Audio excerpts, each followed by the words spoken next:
ಈಗ already previous ಸೆಕ್ಷನಲ್ಲಿ ನಾವು ಟೀಚಿಂಗ್ ಆ್ಯಪ್ಟಿಟ್ಯೂಡ್ ಮತ್ತು ರಿಸರ್ಚ್ ಆ್ಯಪ್ಟಿಟ್ಯೂಡ್ ಬಗ್ಗೆ ತಿಳ್ಕೊಂಡಿದ್ದೀವಿ. ಸೊ ಈಗ ನೆಕ್ಸ್ಟ್ ನಾವು ನೋಡ್ತಿರುವಂತಹ one of the major important concept that is communication, ಸಂವಹನ.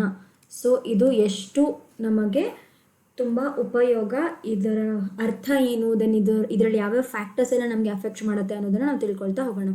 ಕಮ್ಯುನಿಕೇಷನ್, ಇದರ ಅರ್ಥ ಫಸ್ಟ್ ನೋಡೋದಾದರೆ the word communication is derive from a Latin word communicare. So communication ಅನ್ನೋ ಒಂದು ಪದ ಲ್ಯಾಟಿನ್ ವರ್ಡಿಂದ ಡಿರೈವ್ ಮಾಡ್ಕೊಂಡಿದ್ದೀವಿ, which means communicare, which means to share a impart, which ಅಂದರೆ ಕಮ್ಯುನಿಕೇರ್ನ ಒಂದು ಅರ್ಥ ಏನು ಅಂದರೆ share, impart, participate, exchange, transmit or to make a common. So ಈ ರೀತಿಯಾಗಿರುವಂತಹ ಎಲ್ಲ ವಿಧವಾದ ಅರ್ಥಗಳನ್ನು ಕೊಡುತ್ತೆ. It emphasis on sharing a common information, ideas and messages. So communication ಅಂತ ಬಂದಾಗ ಅದು ಜಾಸ್ತಿ ಯಾವುದರ ಕಡೆಗೆ ಒಂದು ಒತ್ತನ್ನು ಕೊಡುತ್ತೆ ಅಂದರೆ sharing a common information, ideas or a messages. It is not merely issuing orders or a instruction. Communication ಅಂತಂದರೆ ಬರೀ ಆರ್ಡರ್ ಮಾಡುವಂಥದ್ದು ಅಥವಾ ಬರೀ ಇನ್ಸ್ಟ್ರಕ್ಷನ್ ಕೊಡುವಂಥದ್ದು ಅಷ್ಟೇ ಅಲ್ಲ, ಒಂದು ರೀತಿಯಾಗಿರುವಂತಹ ಒಂದು ಕಾಮನ್ ಇನ್ಫಾರ್ಮೇಷನ್ನ ಶೇರ್ ಮಾಡುವಂಥದ್ದು ಕೂಡ ಆಗಿರುತ್ತೆ. Communication can broadly be defined as an exchange of ideas. ನಾವು ಇದನ್ನು ಇನ್ನೂ ಬೇರೆ ರೀತಿಯಾಗಿ ವ್ಯಾಖ್ಯಾನಿಸಬಹುದು. ಯಾವ ರೀತಿಯಾಗಿ ಅಂದರೆ ಒಂದು exchange of ideas, messages and information between 2 or more person through a medium. So it may be a seminar, it may be a person to person interaction, one-on-one interaction, ಯಾವ ರೀತಿಯಾಗಿ ಆದರೂ ಆಗಿರ್ಬೋದು. In a manner that the sender and the receiver understand the message in a common sense.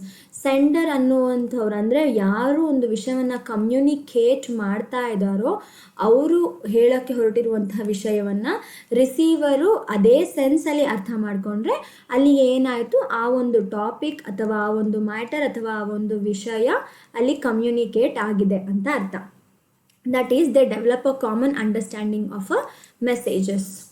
So definition of ಕಮ್ಯುನಿಕೇಷನ್ನಲ್ಲಿ ಮೇಜರಾಗಿ ಈ 3 important ಫ್ಯಾಕ್ಟರ್ಸ್ಗಳನ್ನು ಅಂದರೆ ಈ 3 important key points ಅಂತಲೇ ನಾವು ಹೇಳ್ಬೋದು. ಕಮ್ಯುನಿಕೇಷನ್ಗೆ ಬೇಕಾಗಿರುವಂಥ 3 ಕೀ ಪಾಯಿಂಟ್ಸ್ಗಳಿವು. Communication is the sharing of information. First one ಏನು, ಕಮ್ಯುನಿಕೇಷನ್ ಅನ್ನುವಂಥದ್ದು ಒಂದು ವಿಷಯವನ್ನು ಶೇರ್ ಮಾಡಿಕೊಳ್ಳುವಂಥದ್ದು, sharing of information. Communication is giving and receiving of message, ಹೌದು, ತಗೊಳ್ಳೋದು ಅಟ್ ದ ಸೇಮ್ ಟೈಮ್ ಕೊಡುವುದು ಕೂಡ. Communication is the transfer of information from one or more people to one or more other people. Communication ಅನ್ನುವಂಥದ್ದು ಒಂದು ವ್ಯಕ್ತಿಯಿಂದ ಇನ್ನೊಂದು ವ್ಯಕ್ತಿಗೆ ಕೊಡೋದಾಗಿರ್ಬೋದು ಅಥವಾ ಒಂದು ವ್ಯಕ್ತಿಯಿಂದ ಗ್ರೂಪಿಗೆ ಕಮ್ಯುನಿಕೇಟ್ ಮಾಡುವಂಥದ್ದಾಗಿರ್ಬಹುದು. So the first of these 3 definition the simplest and also broadest. So ಈ 3 ಪಾಯಿಂಟ್ಸ್ಗಳು, ಕೀ ಪಾಯಿಂಟ್ಸ್ಗಳು ಒಂದು ಕಮ್ಯುನಿಕೇಷನನ್ನು ಸಿಂಪಲ್ ಡೆಫಿನೇಷನನ್ನು ಕೊಡ್ತಾ ಹೋಗುತ್ತೆ. Communication is the following features. ಅಂದರೆ ಈ ಕಮ್ಯುನಿಕೇಷನ್ಗೆ ಇರುವಂತಹ ಕೆಲವೊಂದು ಗುಣಲಕ್ಷಣಗಳಂತಾದರೂ ಹೇಳ್ಬೋದು. ಸೊ ಆ ಫೀಚರ್ಸ್ಗಳು ಏನೇನು ಅಂತ ನೋಡೋದಾದರೆ it is a 2-way process. Communication one way ಆದರೆ ಅದನ್ನು ನಾವು ಕಮ್ಯುನಿಕೇಷನ್ ಅಂತ ಹೇಳೋಕ್ಕಾಗಲ್ಲ, ಯಾಕಂದರೆ ಅಲ್ಲಿ ಕಮ್ಯುನಿಕೇಟೇ ಮಾಡ್ತಾ ಇಲ್ಲ ಅಲ್ವಾ ನಾವು. So communication is a 2-way process of understanding between 2 or more persons, sender and a receiver. A person cannot communicate with himself. Seal ಕೊಟ್ಟಿದ್ದಾರೆ. ಕಮ್ಯುನಿಕೇಷನ್ ಅನ್ನುವಂಥದ್ದು ಏನಾಗಿರಬೇಕು, it is a 2-way process. ನಾನು ಆಲ್ರೆಡಿ ಹೇಳಿದೆ, ಅದು 1 ವೇ ಆದರೆ ಅದನ್ನು ನಾವು communication ಅಂತ ಕರೆಯೋಕ್ಕೆ ಆಗೋದಿಲ್ಲ. So communication is a 2-way process of understanding between 2 or more person. ಆ 2 or more ಪರ್ಸನ್ ಯಾರಾಗಿರ್ತಾರೆ, ಸೆಂಡರ್ ಆರ್ ರಿಸೀವರ್ ಆಗಿರ್ತಾರೆ. ಆ person cannot communicate with himself. ಒಬ್ಬ ವ್ಯಕ್ತಿ ತನ್ನ ಜೊತೆಗೆ ತಾನು ಮಾತಾಡ್ಕೊಳ್ಬಹುದು, ಇಲ್ಲ ಅಂತಲ್ಲ, ಬಟ್ ಆದರೆ ಈ ಟೈಪ್ ಆಫ್ ಕಮ್ಯುನಿಕೇಷನ್ ಫೀಚರ್ಗೆ ಬಂದಾಗ ನಾವು ಇಲ್ಲಿ ಏನು ಹೇಳ್ತೀವಿ, ಆ person cannot communicate with himself ಅಂತ ಹೇಳ್ತೀವಿ. Next continuous process. ಕಮ್ಯುನಿಕೇಷನ್ ಅನ್ನುವಂಥದ್ದು ಒಂದು ಕಂಟಿನ್ಯೂಸ್ ಪ್ರೋಸೆಸ್ ಆಗಿರಬೇಕು. Exchange of ideas and opinions among people is ongoing process in a business and non business organisation. Continuous interaction promotes understanding and exchange of information relevant for a decision making. So ಈ communication process ಅಂತಂದರೆ regular ಆಗಿ continuous ಆಗಿ ಒಂದು ideas ಅಥವಾ ಒಪಿನಿಯನ್ಸ್ಗಳು among people ಏನಾಗ್ತಾ ಇರುತ್ತೆ, exchange ಆಗ್ತಾ ಇರುತ್ತೆ. ಅದು ಆನ್ ಗೋಯಿಂಗ್ ಪ್ರೋಸೆಸ್ ಬಿಸ್ನೆಸ್ ಆಗಿರ್ಬೋದು, ನಾನ್ ಬಿಸ್ನೆಸ್ ಆರ್ಗನೈಸೇಷನ್ ಆಗಿರ್ಬೋದು, ಅಥವಾ ಎಜುಕೇಷನಲ್ ಇನ್ಸ್ಟಿಟ್ಯೂಷನ್ ಆಗಿರ್ಬೋದು, ಅಥವಾ ನೀವು ಇನ್ನೊಂದು ಯಾವುದಾದ್ರು ಪರ್ಸನ್ ಜೊತೆ ಮಾತಾಡೋದಾಗಿರ್ಬೋದು. ಅದು ಕಂಟಿನ್ಯೂಸ್ ಆನ್ ಗೋಯಿಂಗ್ ಪ್ರೋಸೆಸ್ ಇದ್ದಾಗ ಮಾತ್ರ ಅಲ್ಲಿ ಕೆಲವೊಂದು ಐಡಿಯಾಸ್ಗಳು, ಇನ್ಫಾರ್ಮೇಷನ್ಸ್ಗಳನ್ನು ನಾವು ಅರ್ಥ ಮಾಡ್ಕೊಳ್ಳೋಕೆ ಸಾಧ್ಯ. ಆ್ಯಂಡ್ ಅದರ ಮುಖಾಂತರ ನಾವು ಒಂದು ವೆರಿ ಗುಡ್ ಅನ್ನುವಂಥ ಒಂದು ಡಿಸಿಷನ್ ಮಾಡೋಕ್ಕೆ ಸಾಧ್ಯ ಆಗ್ತಾ ಹೋಗುತ್ತೆ. Next, it is a dynamic process. ಅಂದರೆ ಇಟ್ ಈಸ್ ಆಲ್ವೇಸ್ ಚೇಂಜಿಂಗ್. ಅಂದರೆ ಸ್ಟ್ಯಾಟಿಕ್ ಆಗಿರಲ್ಲ, ಅದು ಯಾವಾಗಲೂ ಚೇಂಜ್ ಆಗ್ತಾ ಇರುವಂಥದ್ದು. Communication between sender and receiver takes a different forms and a medium depending upon their moods and behaviour. Communications ಅನ್ನೋದು ಕೆಲವೊಂದು ಬಾರಿ ಆ ಒಂದು ಇಂಡಿವಿಜುವಲಿಸ್ಟಿಕ್ ಆಗಿನೂ ಡಿಪೆಂಡ್ ಆಗಿರುತ್ತೆ, ಆ ಇಂಡಿವಿಜುವಲ್ ಪರ್ಸನ್ನ ಮೂಡ್ ಆ್ಯಂಡ್ ಬಿಹೇವಿಯರ್ ಮೇಲೂ ಕೂಡ ಡಿಪೆಂಡ್ ಆಗಿರುತ್ತೆ. It is thus a dynamic process that keeps changing in a different situation. So it is a dynamic process and ಅಲ್ಲೇ ಕೊಟ್ಬಿಟ್ಟಿದ್ದಾರೆ ಕೀಪ್ ಚೇಂಜಿಂಗ್. ಸೊ ಅದೇನಾಗ್ತಾ ಇರುತ್ತೆ, ಬದಲಾವಣೆಗೊಳ್ತಾನೆ ಇರುತ್ತೆ. ಬದಲಾವಣೆ ಯಾವುದರ ಮೇಲೆ ನಿರ್ಧಾರಿತವಾಗಿರುತ್ತೆ ಅಂತಂದರೆ moods and behaviour of the sender or a receiver, both ಇಬ್ಬರ ಒಂದು ಏನು ಹೇಳ್ತಾರೆ ಮನಸ್ಥಿತಿ ಮೇಲೆ ಈ ಕಮ್ಯುನಿಕೇಷನ್ ಅನ್ನುವಂಥದ್ದು ಡಿಪೆಂಡ್ ಆಗ್ತಾ ಹೋಗುತ್ತೆ. ಅಲಾಂಗ್ ವಿತ್ ದ ಡಿಫ್ರೆಂಟ್ ಸಂದರ್ಭಗಳು ಕೂಡ ಇಲ್ಲಿ ಲೆಕ್ಕಕ್ಕೆ ಬರುತ್ತೆ. ನೆಕ್ಸ್ಟು ಪ್ರೀಅವೇಸಿವ್ ಅಂತ ಇದೆ. ಸೊ ಪ್ರೀವೆಸಿವ್ ಅಂತಂದರೆ communication is a pervasive activity. It takes place at the levels of top, middle, low in the functional areas that is production, finance. ಈ ರೀತಿಯಾಗಿ ಅಂದರೆ ಇಲ್ಲಿ ಬರೀ ಬಿಸ್ನೆಸ್ ಆರ್ಗನೈಸೇಷನ್ ಅಂತ ಮೆನ್ಷನ್ ಮಾಡಿದ್ದಾರೆ. ಸೊ ಈ ಪ್ರೀಅವೇಸಿವ್ ಪ್ರೋಸೆಸ್ ಅನ್ನುವಂಥದ್ದು ಎಲ್ಲ ರೀತಿಯಲ್ಲೂ ನಮಗೆ ಹೆಲ್ಪ್ ಆಗುವಂಥದ್ದು. ಅಂದರೆ not only for the sake of business organisation ಅಂತಲ್ಲ, ಎಲ್ಲ ಎಜುಕೇಷನಲ್ ಏರಿಯಾಸ್ಗಳಲ್ಲೂ ಇದರ ಒಂದು ಫಂಕ್ಷನ್ಸ್ಗಳನ್ನು ನಾವು ನೋಡ್ತಾ ಹೋಗ್ಬೋದು. ಸೊ ಅದನ್ನು ನಾವು ಟಾಪ್ ಅಥವಾ ಮಿಡಲ್ ಅಥವಾ ಲೋ ಲೆವೆಲ್ ಆಫ್ ಕಮ್ಯುನಿಕೇಷನ್ಸ್ ಈ ರೀತಿಯಾಗಿ ನಾವು ಕ್ಲಾಸಿಫೈ ಮಾಡ್ತಾ ಹೋಗ್ತೀವಿ. So next communication is between two people. Minimum of two persons, that is sender and a receiver, must be present for communication to take place. So communication ಆಗಬೇಕು ಅಂತಂದರೆ sender ಅಥವಾ receiver ಇರಲೇಬೇಕು. Communication ಆಗಬೇಕು ಅಂದರೆ it may be a between superiors, subordinates, peer group, inter ಯಾವ ರೀತಿಯಾಗಿದ್ರೂ ಆಗಿರ್ಬೋದು. ಆದರೆ ಇಲ್ಲಿ ಮಿನಿಮಮ್ ರಿಕ್ವೈರ್ಮೆಂಟ್ 2 persons ಇರಲೇಬೇಕು. Then exchange. Communication involves exchange of ideas and opinions. People interact and develop understanding for each other. So ಎಕ್ಸ್ಚೇಂಜಲ್ಲಿ ನಾವು ನೋಡೋದಾದರೆ communication ಅನ್ನೋಂಥದ್ದು ಏನಾಗುತ್ತೆ, ಐಡಿಯಾಸ್ಗಳ ಮತ್ತು ಒಪಿನಿಯನ್ಸ್ಗಳ ಎಕ್ಸ್ಚೇಂಜ್ ಆಗ್ತಾ ಹೋಗುತ್ತೆ. ಸೊ ಪೀಪಲ್ ಏನು ಮಾಡ್ತಾ ಹೋಗ್ತಾರೆ, ಇಲ್ಲಿ ಇಂಟರ್ಯಾಕ್ಟ್ ಮಾಡ್ತಾ ಹೋಗ್ತಾರೆ ಒಬ್ರಿಗೆ ಒಬ್ಬರು. ಸೊ ಥ್ರೂ ಇಂಟರ್ಯಾಕ್ಷನ್ ಓನ್ಲಿ ಒಂದು ಟಾಪಿಕ್ ಆಗಿರ್ಬೋದು ಅಥವಾ ಒಂದು ಮ್ಯಾಟರ್ ಆಗ್ಬೋದು ಕನ್ವೆ ಆಗ್ತಾ ಹೋಗುತ್ತೆ. ನೆಕ್ಸ್ಟ್ ಫೀಚರ್ ಬಂದು means of unifying organisational activity.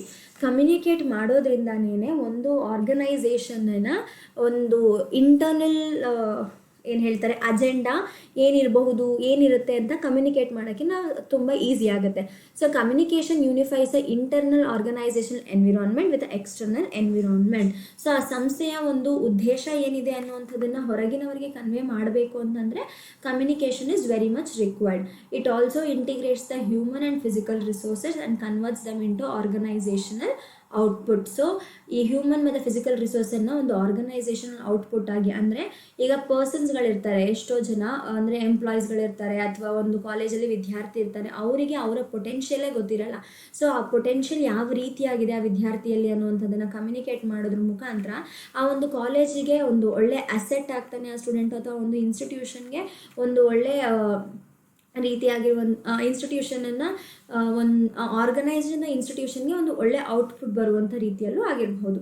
Verbal and non-verbal. Through words or active carriers of information, gestures can sometimes be more powerful than a words. So ಇವಾಗ communication ಮಾಡಬೇಕಾದ್ರೆ ಬರೀ ವರ್ಬಲ್ ಅಷ್ಟೇ ಅಲ್ಲ, ನಾನ್ ವರ್ಬಲು matter ಆಗ್ತಾ ಹೋಗುತ್ತೆ. ಇವಾಗ ನಾವು ಮಾತಾಡಬೇಕಾದ್ರೆ ನಮ್ಮ ಎಷ್ಟೋ ಹ್ಯಾಂಡ್ ಗೆಸ್ಚರ್ಸ್ ಆಗಿರ್ಬೋದು, ಅಥವಾ ನಮ್ಮ ಐ ಕಾಂಟ್ಯಾಕ್ಟ್ ಅಥವಾ ನಮ್ಮ ಫೇಶಿಯಲ್ ಎಕ್ಸ್ಪ್ರೆಷನ್ಸ್, ನಾವು ಮಾತಾಡಬೇಕಾದ್ರೆ ಇರುವಂತಹ ಏರಿಳಿತಗಳು, ಸೌಂಡ್ಸು, ಸಿಂಬಲ್ಸ್ ನಾವು ಯೂಸ್ ಮಾಡ್ತೀವಲ್ವ, ಆ ನಾನ್ ವರ್ಬಲ್ ಫಾರ್ಮ್ನು ಕೂಡ ಇಟ್ಸ್ ಅ ಕಮ್ಯುನಿಕೇಷನ್ ಫಾರ್ಮ್. ಅದರಿಂದನೂ ನಾವು ಕಮ್ಯುನಿಕೇಟ್ ಮಾಡ್ತಾ ಹೋಗಬೇಕಾಗತ್ತೆ. ಸೊ ಆಗನೇ ಏನಾಗೋದು, ಕಮ್ಯುನಿಕೇಷನ್ ಅನ್ನೋದು ಒಂದು ಎಫೆಕ್ಟಿವ್ ಆಗಿ ಮೂಡ್ ಬರಲಿಕ್ಕೆ ಸಾಧ್ಯ ಆಗುವಂಥದ್ದು.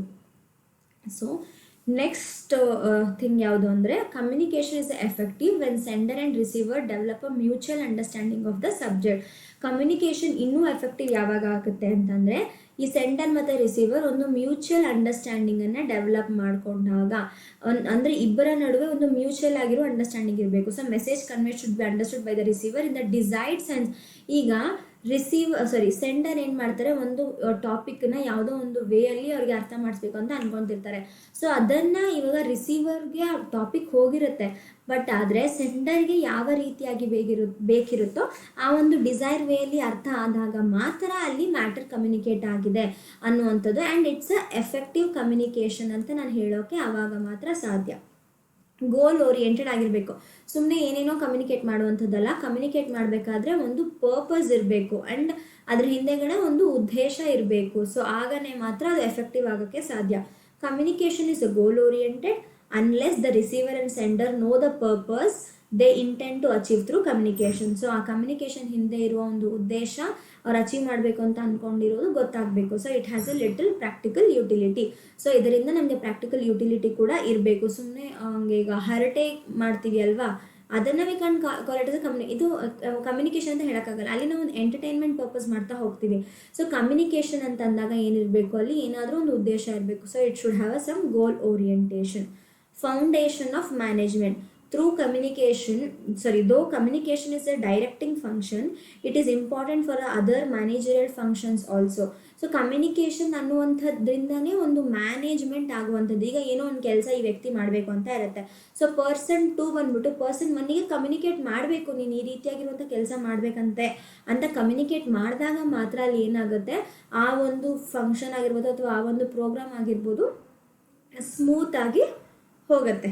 So designing plans and organisation structure, motivating a people to accomplish goals and controlling organisational activities all require a communication among a manager at a various level. So ಎಲ್ಲವುಗಳು ಏನಾಗ್ತಾ ಹೋಗುತ್ತೆ, ಒಂದು ಕಮ್ಯುನಿಕೇಷನ್ ಅಥವಾ ಒಂದು ಆರ್ಗನೈಸೇಷನ್ ಯಾವುದೇ ಒಂದು ಆ್ಯಕ್ಟಿವಿಟಿ ನಾವು carry ಮಾಡಬೇಕಂತಂದ್ರೂ ಅಲ್ಲಿ ನಮಗೆ ಒಂದು ಕಮ್ಯುನಿಕೇಷನ್ ಇರಬೇಕು. ಬರೀ ಕಮ್ಯುನಿಕೇಷನ್ ಇದ್ದರೆ ಸಾಲದು, ಅದು ಎಫೆಕ್ಟಿವ್ ಆಗಿ ಕಮ್ಯುನಿಕೇಟ್ ಆಗ್ತಾ ಹೋಗಬೇಕು. So these are the features of communications. Okay, remaining ಫೀಚರ್ಸ್ಗಳನ್ನು ನೋಡ್ತಾ ಹೋಗೋಣ. So a means not an end. Communication is not an end, it is a way. Communication ಅನ್ನುವಂಥದ್ದು ಒಂದು ಮ್ಯಾಟರನ್ನು ಕನ್ವೆ ಮಾಡೋಕ್ಕೆ ಬೇಕಾಗಿರುವಂತಹ way.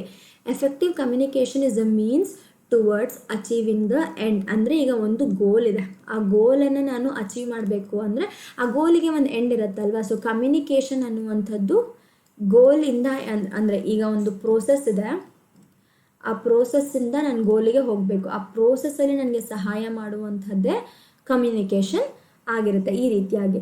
So it helps in accomplishing the goal achievement.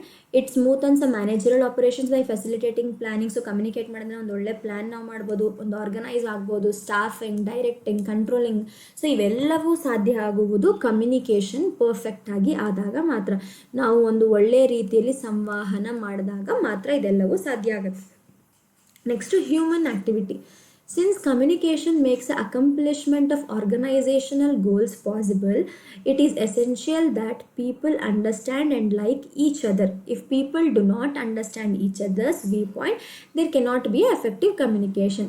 So communication ಯಾವಾಗ ಒಂದು ಆರ್ಗನೈಸೇಷನ್ ಗೋಲ್ಸನ್ನು ಅಕಂಪ್ಲಿಷ್ ಮಾಡೋಕ್ಕಾಗುತ್ತೆ ಅಂತಂದರೆ ಆ people, it is essential that people understand and like each other. ಅಂದರೆ ಒಬ್ಬರನ್ನೊಬ್ಬರು ಇಷ್ಟಪಡಬೇಕು ಅನ್ನೋದಕ್ಕಿಂತ ಒಬ್ಬರ ಒಪಿನಿಯನ್ಸ್ಗಳನ್ನು ಅಲ್ಲಿ ಏನು ಮಾಡಬೇಕು, ರೆಸ್ಪೆಕ್ಟ್ ಮಾಡ್ತಾ ಹೋಗಬೇಕಾಗುತ್ತೆ. ಒಬ್ಬರ ಒಪಿನಿಯನ್ಸನ್ನು ಇನ್ನೊಬ್ಬರು ಕೂಡ ಅಕ್ಸೆಪ್ಟ್ ಮಾಡಬೇಕು, ಅಂಡರ್ಸ್ಟ್ಯಾಂಡ್ ಮಾಡಬೇಕು. ಆಗ ಮಾತ್ರ ಆ ಎರಡು ವ್ಯೂ ಪಾಯಿಂಟ್ಸ್ಗಳು ಮೀಟ್ ಆದಾಗ ಮಾತ್ರ ಅಲ್ಲಿ ಎಫೆಕ್ಟಿವ್ ಕಮ್ಯುನಿಕೇಷನ್ ಆಗುತ್ತೆ. If people do not understand each others view point, ಒಬ್ಬರ ವ್ಯೂ ಪಾಯಿಂಟ್ ಅಥವಾ ಒಬ್ಬರ ದೃಷ್ಟಿಕೋನ ಇನ್ನೊಬ್ಬರಿಗೆ ಅರ್ಥ ಆಗಲಿಲ್ಲ ಅಂತ ಅಂದಾಗ ಆ ಕಮ್ಯುನಿಕೇಷನ್ ಎಫೆಕ್ಟಿವ್ ಆಗುವುದಿಲ್ಲ. So human activity also takes a major role in this.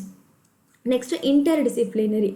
Communication is the art of how communicators use the knowledge of different fields of study like anthropology, psychology, sociology. ಅಂದರೆ ಈಗ ಒಂದು communicate ಮಾಡ್ತಾ ಇದ್ದೀನಿ ನಾನೊಂದು topic ಅಂತಂದರೆ ನನಗೆ ಬೇರೆ ಬೇರೆ ಡಿಸಿಪ್ಲಿನ್ಸ್ಗಳಿಗೆ ಇರುವಂಥ ಒಂದೇನು ಏನು ಹೇಳ್ತಾರೆ ಕನೆಕ್ಷನ್ಸ್ ಕೂಡ ನನಗೆ ಗೊತ್ತಿರಬೇಕು. ಸೊ ಇಂಟರ್ ಡಿಸಿಪ್ಲಿನರಿ ಆಗಿರಬೇಕು. Making best use of these discipline makes a communication effective. So ಇವೆಲ್ಲವನ್ನೂ ಗೊತ್ತಿರೋದ್ರಿಂದ ಈಗ ಬರೀ ಒಂದು ಟಾಪಿಕ್ ಮಾಡ್ತಾ ಇರ್ತೀರ, ಯಾವುದೋ ಫಾರ್ ಎಕ್ಸಾಂಪಲ್ ಯಾವುದೋ ಸೈನ್ಸ್ ರಿಲೇಟೆಡ್ ಒಂದು ಲೆಕ್ಚರ್ ಏನೋ ಕಮ್ಯುನಿಕೇಟ್ ಮಾಡಬೇಕು.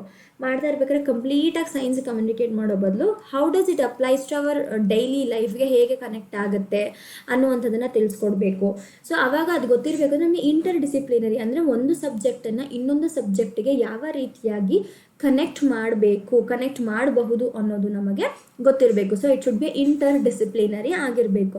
ಸೊ ಈ ರೀತಿಯಾಗಿರೋ ಇದ್ದಾಗ ಮಾತ್ರ ಆ ಕಮ್ಯುನಿಕೇಷನ್ ಏನಾಗುತ್ತೆ, ಎಫೆಕ್ಟಿವ್ ಆಗ್ತಾ ಹೋಗುತ್ತೆ. ಸೊ ಟೋಟಲ್ ಆಗಿ ನಾವು ಇವತ್ತು ಈ ಸೆಷನಲ್ಲಿ ನಾವು ನೋಡಿದ್ದು ಮೀನಿಂಗ್ ಆಫ್ ಕಮ್ಯುನಿಕೇಷನ್ ಬಗ್ಗೆ ತಿಳ್ಕೊಂಡ್ವಿ. ಈ ಒಂದು ಸೆಷನಲ್ಲಿ meaning of communication, then definition of it, then features. So total ಆಗಿ 14 ಫೀಚರ್ಸನ್ನು ನಾವು ನೋಡಿದ್ದೀವಿ. So just we will have a quick recap on it.